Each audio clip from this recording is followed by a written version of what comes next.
oftentimes when these mass shootings happen, you have two sides of the story. You have the gun advocates coming out saying, what do you mean? We need more guns so people can protect themselves, right? In fact, there were several conservatives that argued, Katie Pavlich being one of them, well, this elementary school was a gun-free zone. That's the real problem here. Because that's what you need. You need more guns on these campuses to protect these kids. And I know Fox News is arguing that the teachers should get guns. Yeah, because kindergarten teachers having guns is a terrific idea.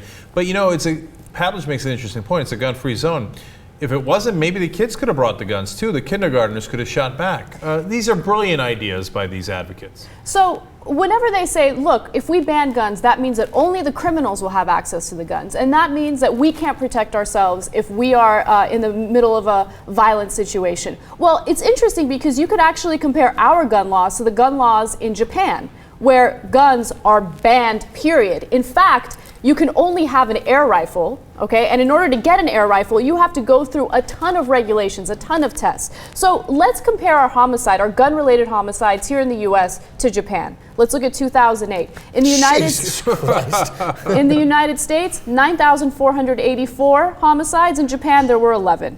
Let's look at 2007. In the United States, there were 10,086. In Japan, 22. This is all based on FBI data and also The Atlantic.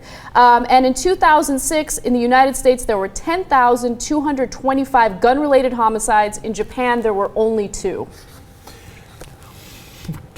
Open and shut case. And look, you can make an argument that it's a constitutional issue, and I get it, right? And there are many different arguments to be made here, and I know there's a lot of gun owners who care deeply about this issue, and they say we're a different country than Japan, we've got a different constitution, hey look, we have a different situation. A lot of times in places like Texas or Montana, etc., you need a gun to do hunting, so it's not just an issue about violence or not violent, right? There's one argument you cannot make, that if we had less guns, we would have less gun violence. Like, that's obviously true. You can't argue against that. Less guns, you'd have less gun violence.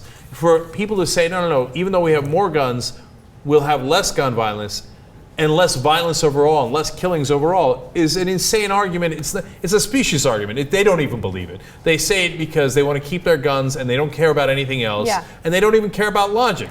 So you know it. You know that if there are less guns and there's tighter gun control, you'll have less gun-related homicides. You know it in your bone, even if you're the most strident gun rights advocate. And it all has to do with attitudes and gun culture, because here in the US, I mean, it's now become a bi-weekly event where you see these mass shootings. And instead of talking about what we need to do to change this so it doesn't happen in the future, you have a huge chunk of the country trying to protect their gun rights. Who cares about the victims? It's our gun rights. Don't touch our guns, right? Whereas in Japan, that 1 year where they had 22 gun-related homicides, that was a national tragedy. They didn't stop talking about that for a very, very long time. 22 in 1 year. We just had 27 in 1 day in one shooting. By the way, I bet you there's more gun-related violence and deaths today not related to that shooting.